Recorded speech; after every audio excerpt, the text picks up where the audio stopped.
20th century girl part second. अगर आपने अभी तक इसके पार्ट 1 को नहीं देखा है तो नीचे डिस्क्रिप्शन में मिल जाएगा, आप वहां से जाकर देख सकते हैं। तो चलिए स्टार्ट करते हैं। रात के वक्त हम देखते हैं कि वार्डन जब चेक करने आता है और उसे लगता है सब सो गए हैं और यहाँ पर स्टूडेंट को पता चल जाता है कि वार्डन अब चला गया है। तो गर्ल्स उठ के बैठती हैं और वो वहाँ पर ड्रिंक करने लग जाती हैं। वो बहुत ज्यादा ड्रिंक कर लेती है। अब यहाँ पर बोरा बहुत ज्यादा ड्रंक होती है। इतने में वो देखती है कि खिड़की में से उसकी ड्रिंक बॉयज चोरी करके ले जा रहे होते हैं। उससे बहुत गुस्सा आता है और वो उनके ऊपर के फ्लोर में चली जाती है जहाँ सभी बॉयज सोए होते हैं। बट वो जिस रूम को समझती है कि वो वाले बॉयज का ग्रुप है, वो रूम वो नहीं होता। उसे उसकी फ्रेंड कहती भी है कि वो रूम नहीं है, वो आगे वाला रूम है, बट वो उसे नहीं सुनती। वो बहुत नशे में होती है और वो जोर जोर से डोर को नॉक करती है। तो आगे से वांजू दरवाजा खोलता है। इतने में वार्डन की आवाज सुन के वांजू उसे साइड में लेकर जाता है और उसे छुपा लेता है। अब वो बहुत ज्यादा ड्रंक होती है तो वो उसके मुंह पर हाथ रख देता है कि वार्डन को इसकी आवाज ना आए। अब वो उसके नजदीक आ जाता है। अब यहाँ पर हम बोरा को देखते हैं। वो वांजू को अपने इतने नजदीक पाकर वो उसके फेस को अपने हाथ में ले लेती है और गौर से देख रही होती है और इस सीन को यहीं पर कट कर दिया जाता है। नेक्स्ट मॉर्निंग में हम देखते हैं कि वार्डन बोरा को उठा रहा होता है और अब इन सभी गर्ल्स को पनिशमेंट मिलती है कि उन्हें बीच साफ करना होगा क्योंकि उन्होंने रात में ड्रिंक की। अब ये सब के सब गर्ल बीच को साफ कर रही होती हैं। यहाँ पर बोरा बहुत गौर से वांजू को देख रही होती है जो सीन को कैप्चर कर रहा होता है। यहाँ पर होंजी नोटिस कर लेता है कि बोरा वांजू को देख रही है। वो समझ जाता है कि बोरा तो वांजू को पसंद करती है। अब वो उनके साथ जाके पिक्चर वगैरह क्लिक करवाती है। वो तीनों की पिक्चर को अपनी फ्रेंड अंडू को जो अमेरिका में है उसे भेज देती है। और अगले सीन में हम देखते हैं बोरा अपने स्टोर में बैठी होती है। दिन में बाहर बहुत तेज बारिश हो रही होती है। अब वो बाहर देखती है कि बाहर वांजू खड़ा होता है और वो उससे कहता है कि मैंने सामने वाला स्टोर ले लिया है, वहाँ पर आइसक्रीम स्टोर में मैं काम करता हूँ। अब यहाँ पर बोरा वांजू को काम करता हुआ देखती है और बहुत खुश होती है। वांजू भी बहुत ज्यादा खुश होता है। एक दिन काम से फ्री होकर वांजू सामने आकर देखता है कि बोरा और उसका भाई खेल रहे होते हैं तो वो उसके लिए आइसक्रीम लेकर आता है। वो दोनों आइसक्रीम खा रहे होते हैं पर बोरा अपने भाई से कहती है कि अब उसे यहाँ से जाना चाहिए क्योंकि वो वांजू के साथ अकेले टाइम स्पेंड करना चाहती है। उसका भाई जाता है तो उसे कहता है तुम्हें ऐसा नहीं कहना चाहिए था। तो वो कहती है ये मुझे बहुत तंग करता है। वो कहता है छोटे भाई ऐसे ही तंग करते हैं। बोरा कहती है क्या तुम्हारा छोटा भाई है? तो वो कहता है हाँ मेरा छोटा भाई है बट वो बहुत दूर रहता है। फिर वो उसे कहता है क्या तुम्हें प्लम पसंद है? तो वो कहती है हाँ मुझे प्लम बहुत पसंद है। फिर वो प्लम लेने के लिए उसके घर की तरफ जाता है। वहाँ वो उसे बताता है कि ये उनके पेरेंट का घर है बट उनका डिवोर्स हो गया है और उसकी मदर न्यूजीलैंड चली गई है और वो अपने फादर के साथ यहीं पर रहता है। उसका भाई न्यूजीलैंड में है और यहाँ पर वो उसे प्लम ट्री दिखाता है। वो उसे बताता है कि उसने उसकी मदर के साथ ये ट्री यहाँ पर लगाया था। वो यहाँ पर अब एक्साइटेड होकर प्लम खा रही होती है। वांजू इसे इस तरह प्लम खाते देख बहुत खुश होता है और उसका पेट बहुत भर जाता है। वो उसकी वीडियो बना रहा होता है और वीडियो बनाते बनाते वो उसे कहता है कि तुम्हारी आवाज बहुत खूबसूरत है। इस बात के बाद ये दोनों एक दूसरे के बहुत गौर से देखने लग जाते हैं और वांजू से कंट्रोल नहीं होता। वो उसे किस करने के लिए आगे बढ़ता है बट उतने में प्लम आके बोरा के सिर पर गिरता है और वो दोनों को हंसने लग जाते हैं। उसके बाद वापस आते हुए वो उसे प्लम की एक बास्केट देता है और यहाँ पर बोरा उसे वीकेंड का पूछती है और वो उसे फिल्म देखने का ऑफर कहती है। फिर वो जाने लगती है तब वो उसे रोकता है और उसे किस करता है और कहता है वीकेंड में मिलेंगे। यानी कि इन दोनों ने अपने फीलिंग को एक दूसरे के साथ शेयर कर लिया। अब बोरा बहुत ज्यादा खुश होती है और वो अपनी एक्साइटमेंट अपनी फ्रेंड के साथ भी शेयर करती है और इस तरह वो और वांजू बहुत खुश दिखाई दे रहे होते हैं। बोरा का एक्साइटमेंट तो नेक्स्ट लेवल पर होती है और यहाँ हम देखते हैं कि बोरा एक दिन बहुत अच्छे से तैयार होके वांजू से मिलने जा रही होती है कि रास्ते में उसे ह्योंजी मिल जाता है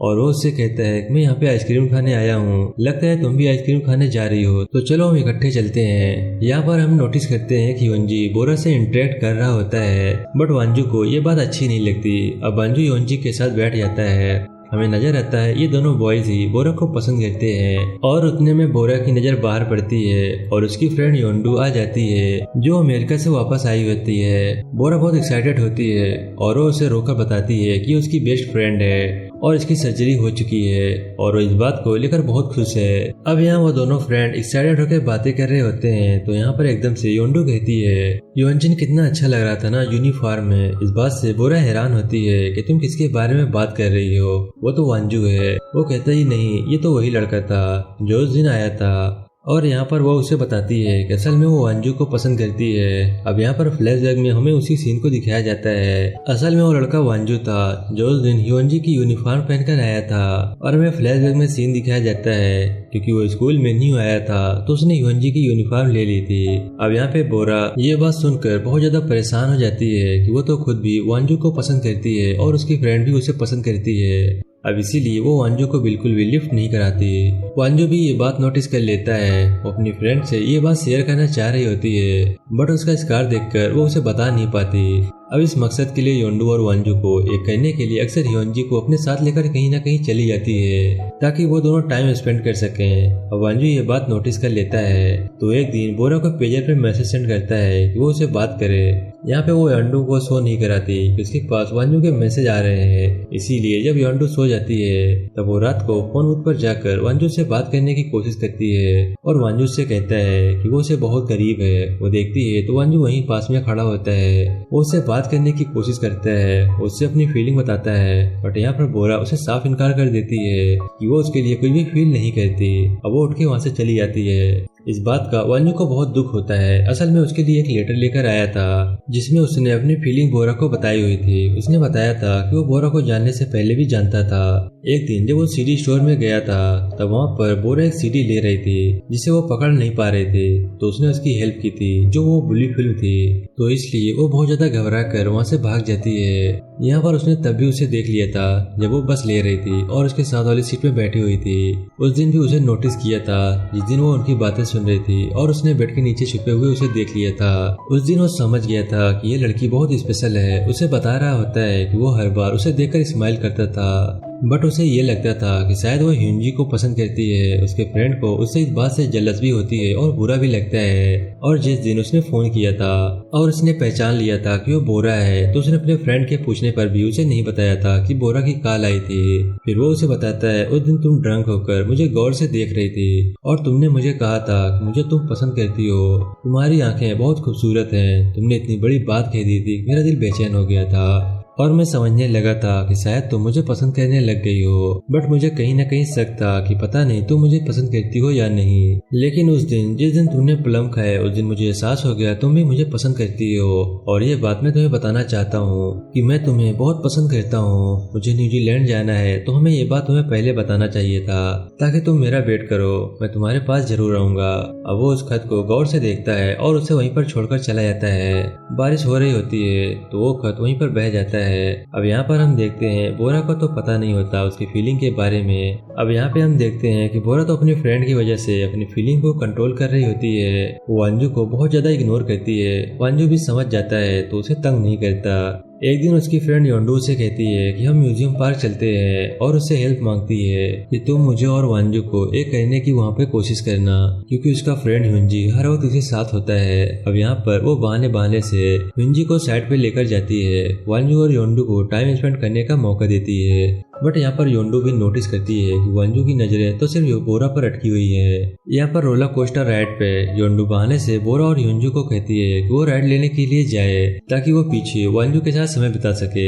यहाँ पर अब वो लोग राइड के लिए चले जाते हैं बट यहाँ पर वांजू योंडू को कहता है कि वो भी राइड लेना चाहता है और वो जल्दी से जाता है और वो ह्योंजी को भेज देता है और खुद राइड पे बैठ जाता है। यहाँ पर योंडू कहती है कि तुम वापस क्यों आ गए। वो कहता है क्योंकि वांजू राइड लेना चाहता था, वो बोरा के साथ समय बिताना चाहता था क्योंकि वो उसे पसंद करता है। योंडू ये बात सुनकर बहुत ज्यादा शॉक होती है। इधर रोलर कोस्टर राइड पे वांजू की तबीयत खराब हो रही होती है तो यहाँ पर बोरा इस बारे में उससे पूछती है तो वो कहता है मुझे हाइट फोबिया है। तो बोरा कहती है तुम्हें हाइट फोबिया था तो तुम आए क्यों। तो वो कहता है क्योंकि मैं तुम्हें बताना चाहता था कि मैं तुम्हें बहुत पसंद करता हूँ और उसका हाथ पकड़ लेता है और यहाँ पर उसके साथ राइड ले लेता है। एंड देन फ्रेंड यहाँ पर वो बोरा से बात करता है, उसे बताने की कोशिश करता है कि वो उसे कितना पसंद करता है, वो उसके साथ ऐसा क्यों कर रही है बट यहाँ पर बोरा उसे इस बात का रिप्लाई नहीं करती। और वापस घर आते हुए योंडू बोरा से पूछती है कि तुमने उसे क्यों नहीं बताया कि तुम उसे पसंद करती हो। मुझे ये चीज ज्यादा तकलीफ दे रही है, अगर तुम मुझे बता देती तो मैं अपनी फ्रेंडशिप की खातिर अपने प्यार को छोड़ देती।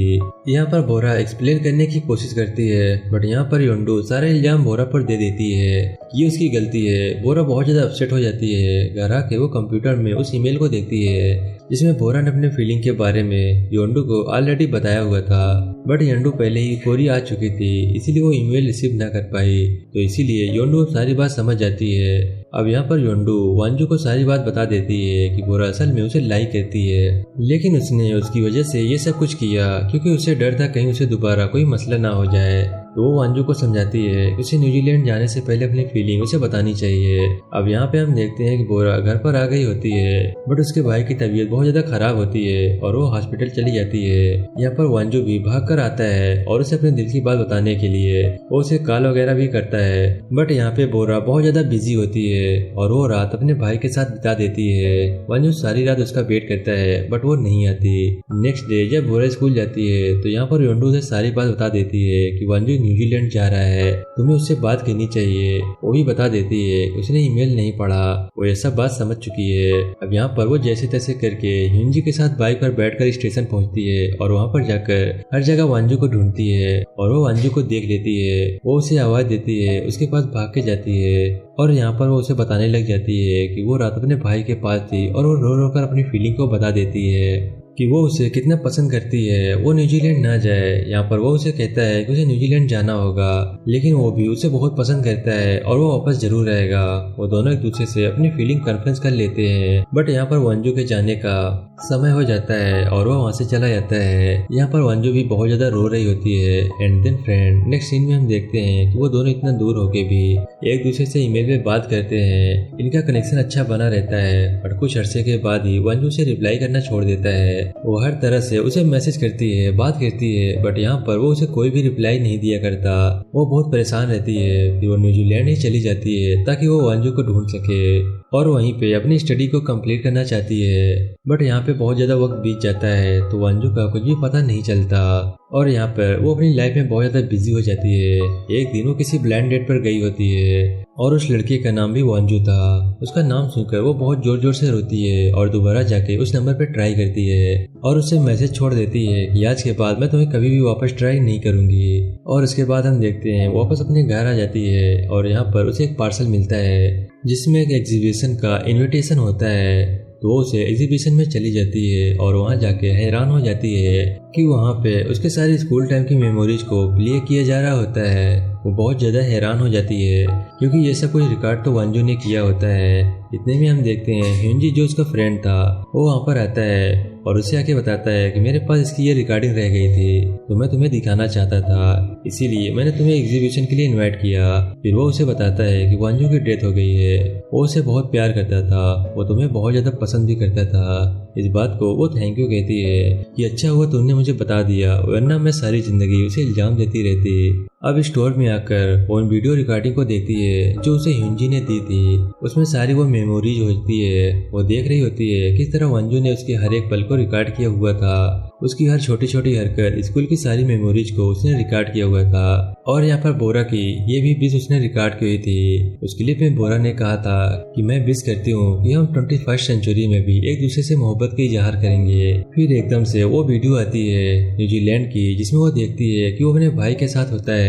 तो उसका भाई उसे कह रहा होता है कि तुम वापस कोरिया मत जाओ। तो वो कहता है मुझे बोरा के पास जाना है क्योंकि मैं उसे पसंद करता हूँ। और यहाँ पर वो वीडियो के करीब आता है और उसे कहता है कि मैं बहुत जल्द तुम्हारे पास आ जाऊंगा, मैं तुमसे बहुत प्यार करता हूँ। यानी कि 21st सेंचुरी में वो उसे अपने प्यार का इजहार कर रहा होता है। और यहाँ पे बोरा वो सब सुन रही होती है। बोरा ये सब सुनकर बहुत ज्यादा इमोशनल हो जाती है और उसकी ये विश भी पूरी हो जाती है।